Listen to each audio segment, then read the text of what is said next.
السلام علیکم ورحمۃ اللہ تعالی وبرکاتہ۔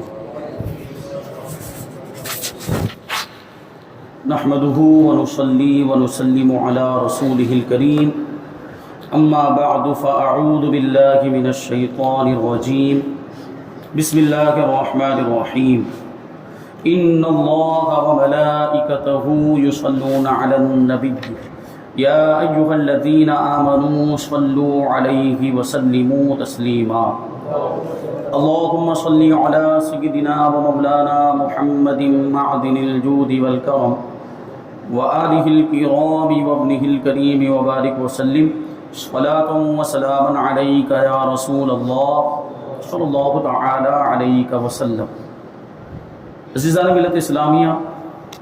سورہ بقرہ آیت نمبر 32 کی تفسیر ہے۔ اس سے پہلے والی آیتوں میں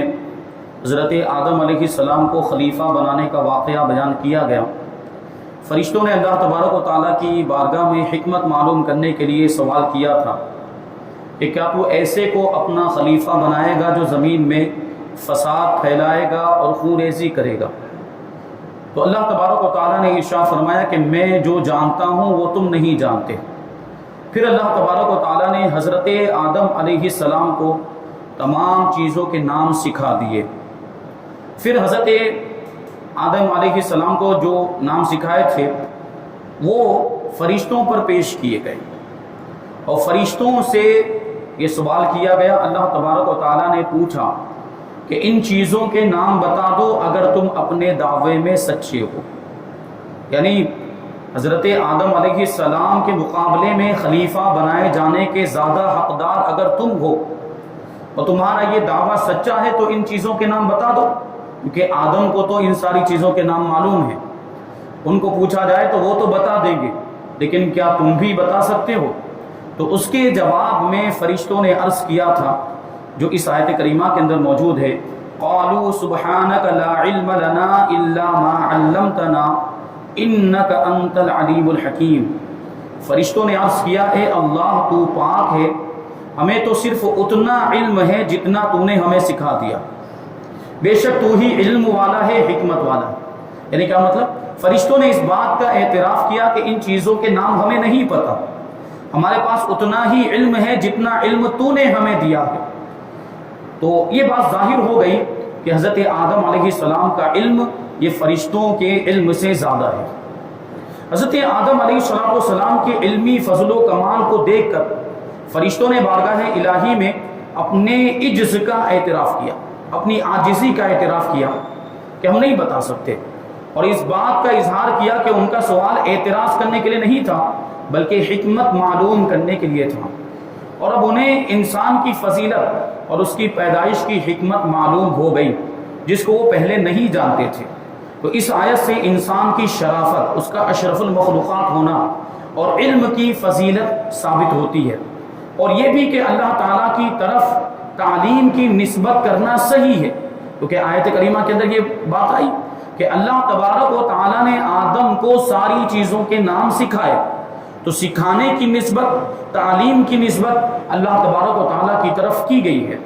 اگرچہ اس کو معلم نہ کہا جائے گا۔ اللہ تعالیٰ کو معلم اور استاد نہیں کہہ سکتے، کیونکہ معلم پیشہ ور تعلیم دینے والے کو کہتے ہیں۔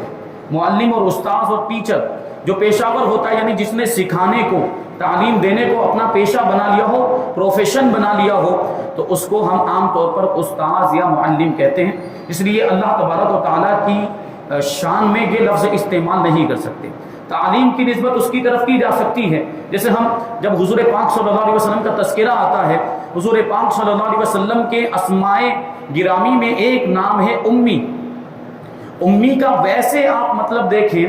امی کا معنی اگر لغت کے اعتبار سے، ڈکشنری کے اعتبار سے دیکھیں تو اس کا مطلب ہوتا ہے ان پڑھ، لیکن معاذ اللہ حضور پاک صلی اللہ علیہ وسلم کا جو یہ نام ہے، حضور کے نام کی حیثیت سے، حضور کی صفت کی حیثیت سے ہم اس کا یہ ترجمہ نہیں کر سکتے۔ یعنی حضور پاک صلی اللہ علیہ وسلم کو ان پڑھ نہیں کہا جا سکتا، بلکہ حضور پاک صلی اللہ علیہ وسلم تو معلم کائنات بنا کر بھیجے گئے، وہ لوگوں کو سکھاتے ہیں۔ حضور پاک صلی اللہ علیہ وسلم نے لوگوں کو قرآن کی تعلیم دی، حدیثیں سکھائی، اور بھی بہت کچھ سکھایا، اور آج بھی حضور پاک صلی اللہ علیہ وسلم کی تعلیمات پر لوگ عمل کر رہے ہیں اور اس کو عام کر رہے ہیں، اور حضور پاک صلی اللہ علیہ وسلم کا فیضان آج بھی جاری۔ تو پھر امی لقب کا مطلب کیا ہوا؟ جب یہ سوال آتا ہے تو اس کا جواب یہی دیا جاتا ہے، ہمارے علماء جواب دیتے ہیں کہ امی کا مطلب جب حضور کی طرف اس کی نسبت کی جائے تو اس کا مطلب یہ ہوتا ہے کہ حضور پاک صلی اللہ علیہ وسلم نے دنیا میں کسی سے تعلیم حاصل نہیں کی، حضور نے دنیا میں کسی کے پاس پڑھا نہیں، کسی کے پاس کتابیں نہیں پڑھی، کسی مدرسے میں نہیں گئے، کسی دارالعلوم میں نہیں گئے، بلکہ اللہ تبارک و تعالیٰ کو خود ان کے رب نے پڑھایا، حضور پاک صلی اللہ علیہ وسلم کو خود ان کے رب نے پڑھایا۔ حضور پاک صلی اللہ علیہ وسلم نے ویسے کسی کے پاس تعلیم حاصل نہیں کی ہے، حضور پاک صلی اللہ علیہ وسلم کو ان کے رب نے تعلیم دی۔ تو یہاں پر بھی تعلیم کی نسبت اللہ تعالیٰ کی طرف کی جاتی ہے، تو تعلیم کی نسبت کی جا سکتی ہے، لیکن معلم نہیں کہا جائے گا، استاذ نہیں کہا جائے گا۔ تو ایک معنی اس کا ایسا ہوتا ہے کہ ہم رب کے لیے جب یہ لفظ استعمال کریں گے تو ظاہر سی بات ہے کوئی بھی ایمان والا یہ معنی مراد نہیں لے سکتا، لیکن دنیا داری کے اعتبار سے اس کا ایک معنی یہ ہوتا ہے پیشہ ور استاذ، جس نے پڑھانے کو تعلیم دینے کو اپنا پیشہ پروفیشن بنا لیا ہو، اور یہ معنی اللہ کی شان کے لائق نہیں ہے۔ تو اللہ کی بارگاہ میں ہر وہ لفظ استعمال کرنا منع ہے جس کے مختلف معنی ہوتے ہوں، اور ان معانی میں سے کوئی ایک معنی بھی اللہ تعالیٰ کی شان کے لائق نہ ہو تو وہ لفظ اللہ کی شان میں استعمال نہیں کر سکتے۔ جیسے علماء فرماتے کہ اللہ تعالیٰ کو اللہ میاں کہنا جائز نہیں، اللہ تعالیٰ کو اللہ میاں نہیں کہہ سکتے۔ یہ عام طور پر ہماری مائیں بہنوں کے اندر یہ لفظ بہت زیادہ رائج ہے، اللہ میاں کہہ دیا جاتا ہے، چونکہ دیکھیں آپ میاں کا ایک مطلب ہوتا ہے آقا، میاں کا ایک مطلب ہوتا ہے بڑا بزرگ، لیکن میاں کا ایک مطلب ہوتا ہے شوہر بھی، اور میاں کا ایک بہت برا مطلب بھی ہوتا ہے۔ اس لیے یہ لفظ اللہ تبارک و تعالیٰ کی شان میں ہم استعمال نہیں کر سکتے۔ تو بہرحال یہاں پر یہ بات حضور پاک صلی اللہ علیہ وسلم کے تعلق سے امی کا معنی میں نے واضح کر دیا، اور امی کا پھر یہ لغت کے اعتبار سے جو معنی ہوتا ہے ان پڑھ، وہ بھی اسی وجہ سے ہوتا ہے کہ ان پڑھ اسی کو کہا جاتا ہے جس نے کسی کے پاس پڑھا نہ ہو، جس نے تعلیم حاصل نہ کی ہو۔ لیکن وہاں ان پڑھ کے اندر یہ چیز ہوتی ہے کہ تعلیم حاصل نہیں کی تو علم بھی نہیں ہوتا۔ ان پڑھ کا معاملہ یہ ہوتا ہے کہ وہ جاہل ہوتا ہے، علم نہیں ہوتا۔ لیکن ہمارے آقا کی شان یہ کہ اگرچہ کسی کے پاس علم حاصل نہیں کیا لیکن علم اتنا ہے کہ پوری کائنات میں کسی کے پاس نہیں، اور وہ علم کس نے عطا کیا؟ اللہ تعالیٰ نے عطا فرما دیا۔ آگے ہے قال یا آدم انبئهم باسمائهم فلما انبأهم باسمائهم قال الم اقل لكم انی اعلم غیب السماوات والارض واعلم ما تبدون وما کنتم تکتمون۔ پھر اللہ نے فرمایا اے آدم تم انہیں ان اشیاء کے نام بتاؤ، یعنی اب حضرت آدم علیہ السلام کی برتری ظاہر کرنے کے لیے فرشتوں کے مقابلے میں حضرت آدم علیہ السلام کو اللہ تعالیٰ نے حکم دیا کہ اب فرشتوں کو تم ان چیزوں کے نام بتاؤ۔ تو جب حضرت آدم علیہ السلام نے انہیں ان اشیاء کے نام بتا دیے تو اللہ نے فرمایا اے فرشتوں کیا میں نے تمہیں نہ کہا تھا کہ میں آسمانوں اور زمین کی تمام چھپی چیزیں جانتا ہوں، اور میں جانتا ہوں جو کچھ تم ظاہر کرتے ہو اور جو کچھ تم چھپاتے ہو۔ یعنی ساری حکمتیں اللہ تعالیٰ کو معلوم۔ فرشتوں نے جو بات ظاہر کی تھی وہ یہ تھی کہ انسان فساد انگیزی اور خون ریزی کرے گا، جنگ و جدال کرے گا، اور جو بات چھپائی تھی وہ یہ تھی کہ خلافت کے مستحق اور حقدار وہ خود ہیں، اور اللہ تعالیٰ نے ان سے زیادہ علم و فضل والی کوئی مخلوق پیدا نہیں کرے گا۔ یہ انہوں نے آپس میں بات کی تھی، یہ بات انہوں نے ظاہر نہیں کی تھی، لیکن اللہ تبارک و تعالیٰ سے تو کوئی بات پوشیدہ نہیں رہ سکتی۔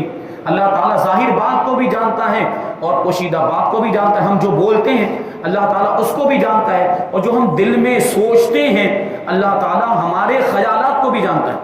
ہمارے جذبات کو بھی جانتا ہے، ہمارے وسوسوں کو بھی جانتا ہے۔ اور یہ نبی پاک صلی اللہ علیہ وسلم کا احسان ہے اس امت پر کہ وسوسوں پر پکڑ نہیں ہوتی،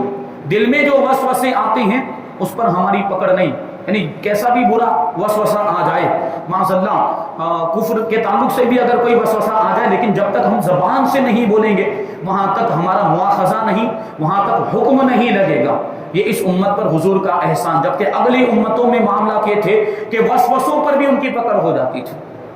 برے خیالات پر بھی ان کی پکڑ ہوتی تھی۔ بہرحال یہ حضور کے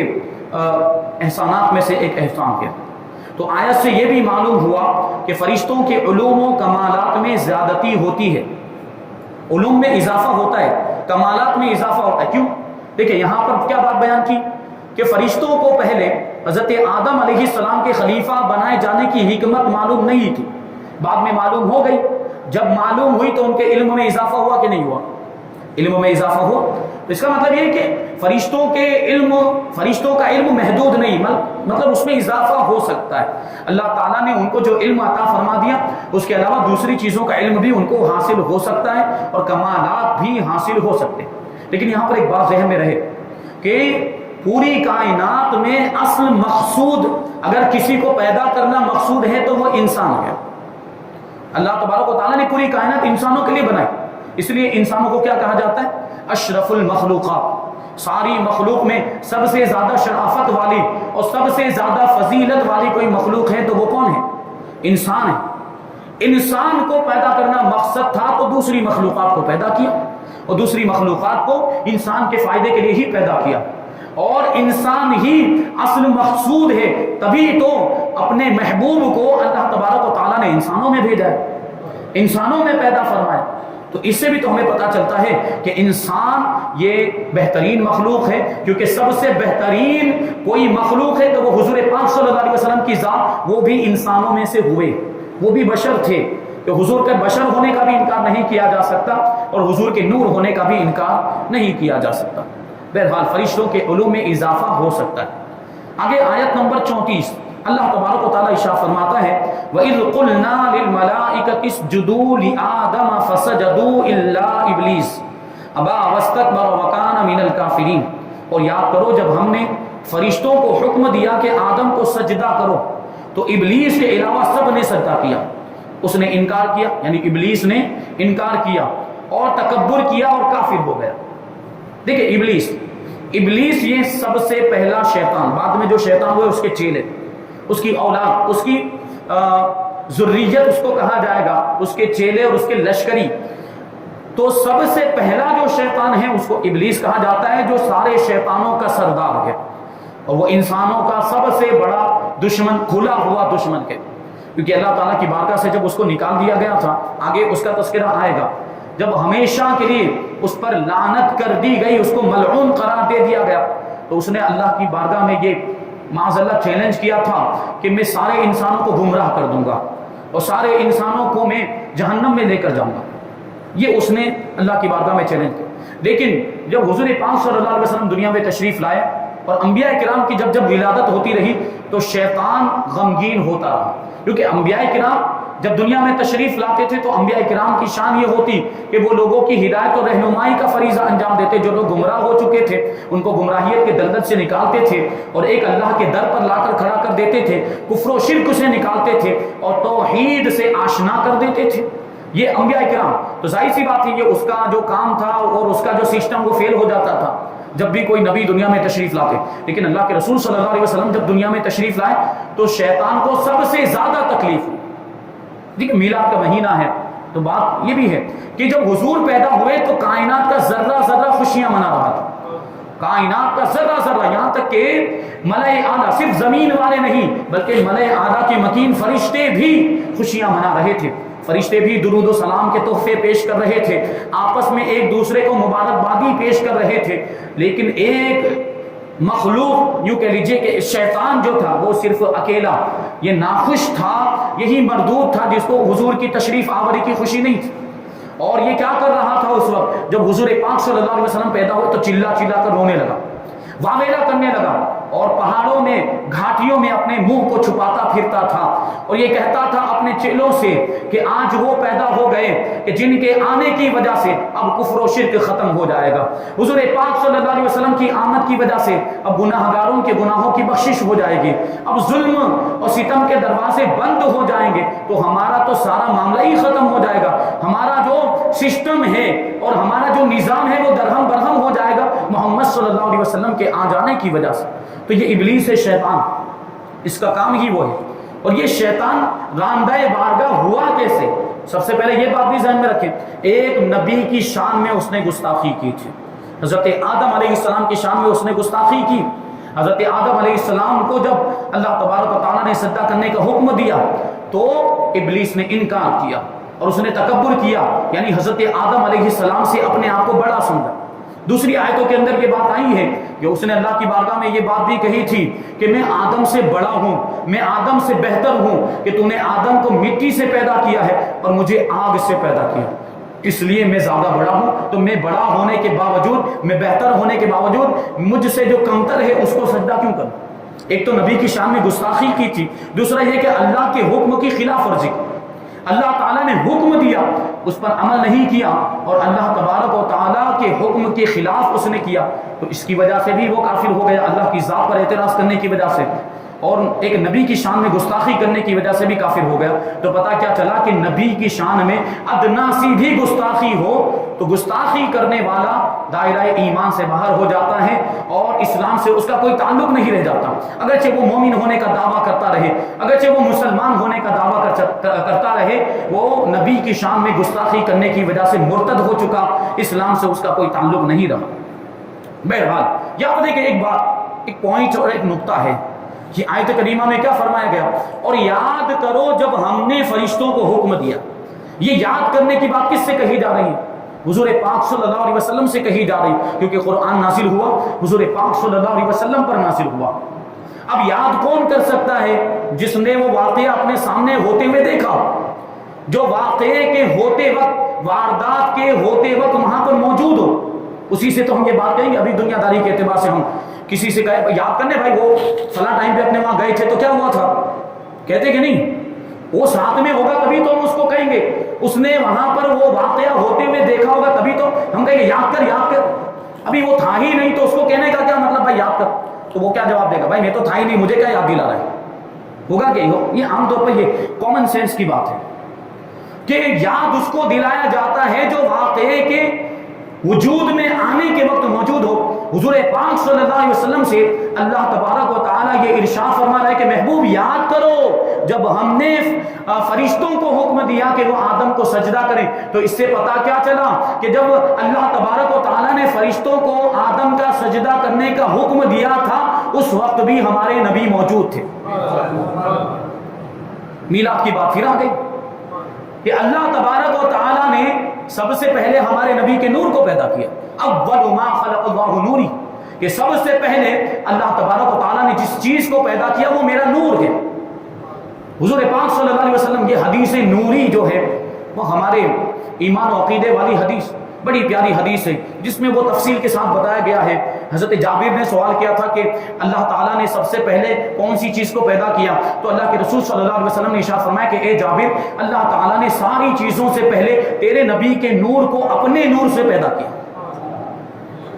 پھر وہ ہے کہ جب کچھ بھی نہیں تھا، زمین بھی نہیں تھی، آسمان بھی نہیں تھا، فرشتے بھی نہیں تھے، کوئی مخلوق نہیں، جنات انسان کچھ بھی نہیں،